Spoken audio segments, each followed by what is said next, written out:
The entire hospital corridor went silent when her trembling voice cracked through the air, louder than the beeping monitors and the shuffle of nurses' shoes.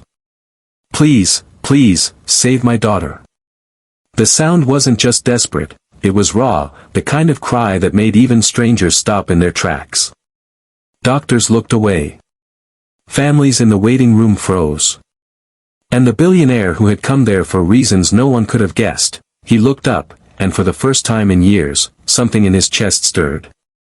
But before that plea shook him to his core, before the silence stretched heavy across the ward, we need to go back to how a poor single mother and one of the richest men in the city ended up in the same hallway on that life-altering day. Samantha Hayes never planned to live a life on the edge. She had once believed her future would be steady, simple, and filled with love. But life didn't honor her plans. At 24, she was raising her 8-year-old daughter Lily alone in a tiny one-bedroom apartment. The child's father had walked out before Lily's first birthday, leaving Samantha with nothing but overdue bills, second-hand furniture, and a heart that hardened far too early. Every day was a test of strength. She worked 2 jobs, waitressing at a small diner in the mornings, cleaning offices at night. In between, she raced to pick Lily up from school, cooked cheap meals, and tried to smile so her daughter never felt the heaviness of their struggle.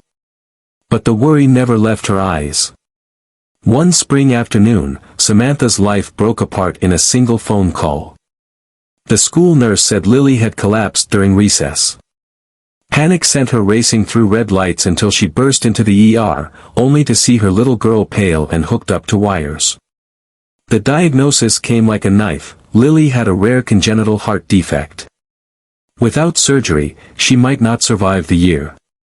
The surgery cost was staggering, far beyond what Samantha could dream of paying. Insurance refused to cover it. Financial counselors gave her polite but empty words about options. She begged charities, applied for grants, called every number she could find. Nothing. Nights blurred into mornings as she sat at Lily's bedside listening to her daughter whisper, "Mommy, I'll get better soon, right?" Samantha's smile never convinced her own heart. Across town, Benjamin Carter lived a life Samantha could never imagine. He was a billionaire developer, his name stamped across skyscrapers and luxury hotels. He carried himself with an air of control, the kind of man who seemed immune to life's chaos. To the public, he was a figure of power and wealth. But behind that image was a man who had known deep loss. Benjamin had been orphaned at 8 after his parents died in a car accident. Foster care, loneliness, and betrayal from those meant to protect him shaped his youth. He built walls and filled them with wealth, believing money was the only shield against pain. By 42, he had everything: jets, cars, penthouses. But happiness? That was harder to find. He rarely visited hospitals, not since his childhood days spent in sterile halls after the accident. But fate pulled him back when his company announced a major donation to the pediatric wing of St. Mary's Hospital. It was meant to be a public relations move, nothing more. A photo op. A handshake. Write a check, smile for cameras, then leave. That was his plan. That morning, Samantha had already run out of options. The doctor had told her the surgery had to be scheduled soon, or Lily's heart might fail. Samantha's chest felt like it was caving in. She had sold her car, pawned her wedding ring, even taken out payday loans she knew she couldn't repay. Still, she was thousands short. When she overheard a nurse mention that some billionaire donor was visiting the hospital that afternoon, something inside her snapped. She didn't care about pride anymore. She didn't care about stares or whispers. If begging on her knees in front of the richest man in the city was what it took to save her little girl, she would do it. So, when Benjamin Carter and his entourage stepped off the elevator, dressed in tailored suits and polished shoes, Samantha felt her throat close. Her hands shook as she clutched Lily's medical file against her chest. She pushed through the group of reporters and administrators, tears already streaming down her face. And then it happened. She dropped to her knees right there in the middle of the corridor. Her voice cracked, raw and trembling, "Please, Please, save my daughter. The chatter stopped. Cameras lowered. Doctors froze. Even the nurses looked away, unable to handle the sight of a mother completely stripped of dignity, begging with everything she had. And Benjamin. Benjamin Carter stopped mid-step. His eyes fell on her, on the woman crumpled on the floor, on the papers clutched to her chest, on the desperation in her voice. For reasons he couldn't explain, his heart thudded hard against his ribs. Something about her cry cut through him deeper than he thought possible. For a long moment, Benjamin Carter did not move. The corridor was frozen, like a photograph. The administrators at his side shifted uncomfortably, whispering that they should escort the woman away before the cameras picked up the scene. But Benjamin couldn't take his eyes off her. The desperation in Samantha's voice, the way her body trembled, the raw pain etched into her face, something about it struck a chord buried deep inside him. He remembered being 8 years old, standing in a hospital hallway just like this one, after his parents' accident. He had begged a doctor to tell him they would live. No one answered him. No one came. That same helplessness, he saw it now in this woman's eyes. The hospital director tried to interject, his voice awkward. "Mr. Carter, we should move to the press room for the donation announcement." Benjamin raised a hand, silencing him. Slowly, he walked toward Samantha. Every step echoed on the polished floor until he stood just feet away. Samantha, still kneeling, clutched the file tighter. She lifted her tear-streaked face to him, her voice breaking. "My daughter, she needs heart surgery. Please.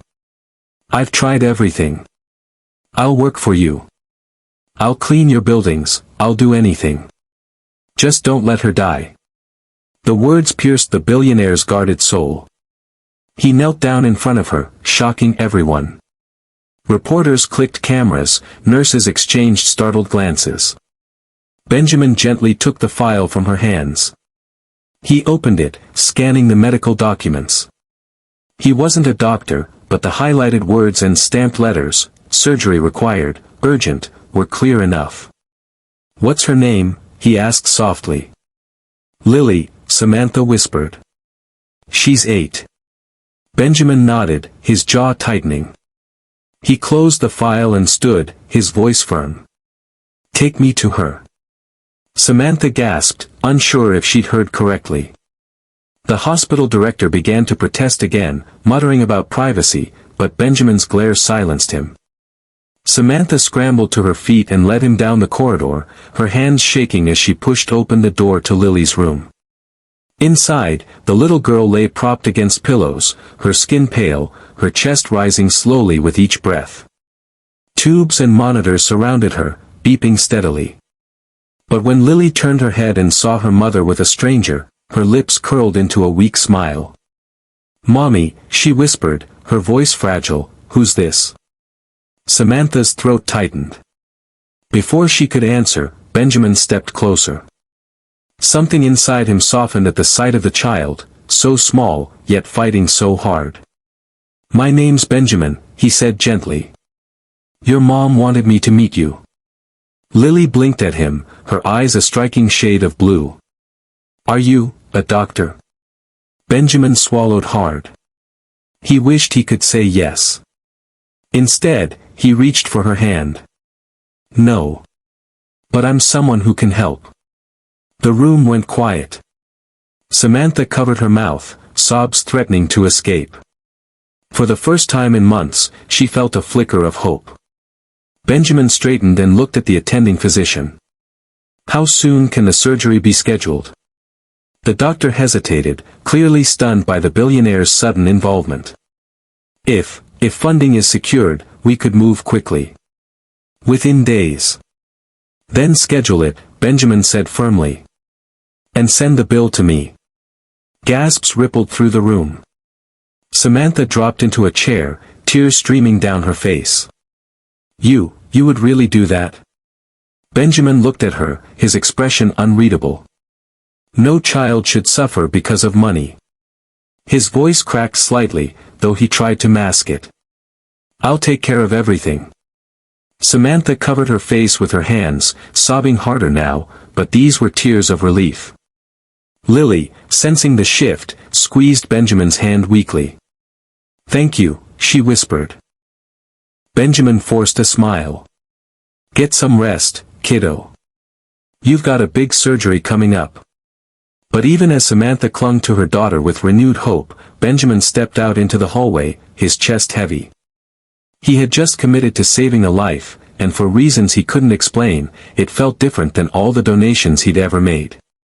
This wasn't about tax write-offs or headlines. This was about a mother's cry that had reached inside him, touching scars he thought he'd buried long ago.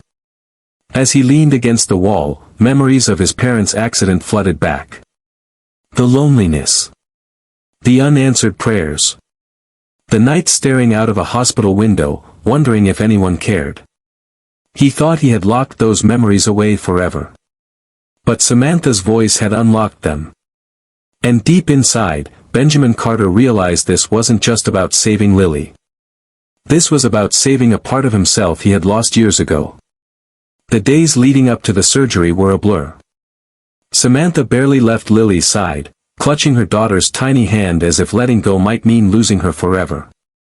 She prayed silently every night, whispering promises that if Lily survived, she would never stop fighting to give her the life she deserved. Benjamin returned to the hospital daily.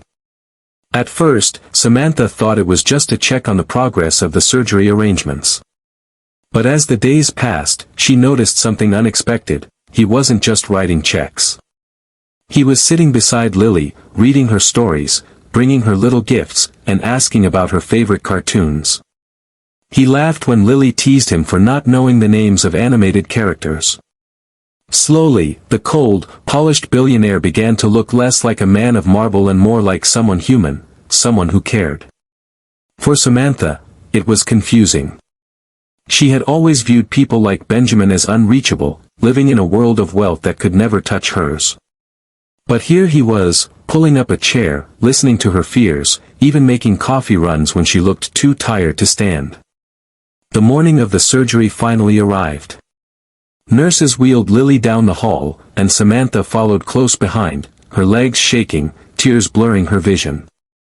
Just before they reached the double doors, Lily looked up at her mother. "Mommy, don't cry.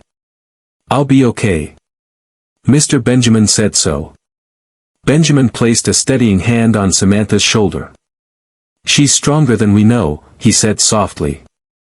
Samantha nodded, but inside, her heart felt like it was breaking.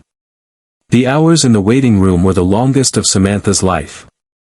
Every tick of the clock was a hammer against her chest. She twisted her hands, whispered prayers, and sometimes just stared blankly at the floor. Benjamin sat beside her in silence, the weight of the moment pressing on him too. Finally, the surgeon emerged. Samantha leapt to her feet, her eyes wide with fear. It was a success, the doctor said with a tired but reassuring smile. The procedure went smoothly. "She'll need recovery time, but your daughter is going to be okay." The relief hit Samantha like a tidal wave. Her knees gave out, and she nearly collapsed, but Benjamin caught her, holding her upright. Tears poured down her face, and she clung to him, sobbing uncontrollably. For the first time, Benjamin didn't hold back either. His own eyes watered as he whispered, "She's safe now." Lily's recovery became a turning point for everyone. Within days, color returned to her cheeks. She smiled more, laughed more, and her little voice filled the hospital room with life again. Nurses adored her spirit, and doctors admired her resilience. One afternoon, as Samantha tucked a blanket around her daughter, she turned to Benjamin, who had brought yet another children's book. Her voice wavered as she said, "I don't know how to thank you. You saved her life. You saved mine." Benjamin shook his head. "You don't owe me anything." But Samantha insisted. "No one else listened. No one else cared. I was invisible to the world until you stopped. Don't you see? This isn't just money. You gave her a future." Her words sank deep into him. For decades, Benjamin had lived as though money was the only thing that mattered. But Samantha's gratitude, and Lily's laughter, showed him something far more valuable. Weeks later, when Lily was finally discharged, Samantha expected Benjamin to vanish back into his world of skyscrapers and private jets. But he didn't.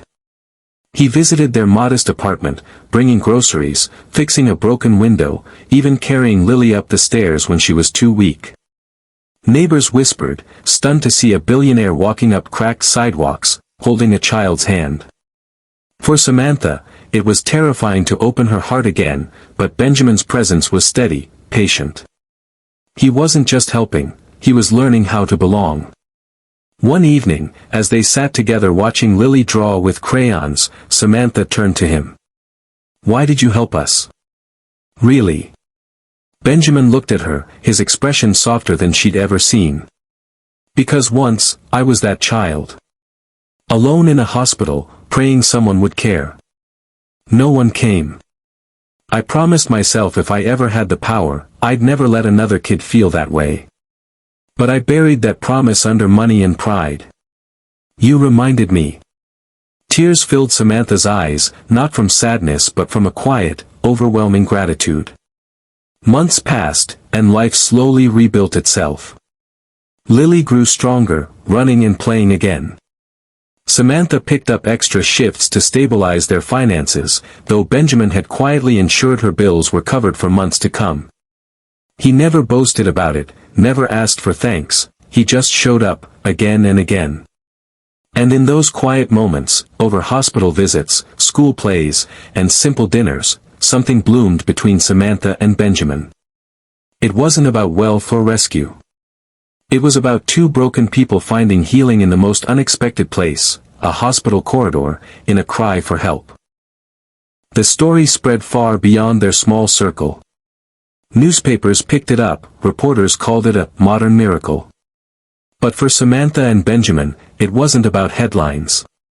It was about Lily's laughter echoing through their modest apartment, about the warmth of a family none of them had expected to find. One night, as Benjamin tucked Lily into bed and Samantha stood watching, he looked up, his voice steady but emotional. "You asked me once why I helped. The truth is, I thought I was saving Lily. But it turns out, she saved me." Samantha's tears fell silently, but this time they were tears of hope. And as Benjamin gently closed Lily's bedroom door, their eyes met in the hallway. For the first time, both knew this was more than a chance encounter. It was destiny, the moment two worlds collided to create a new beginning.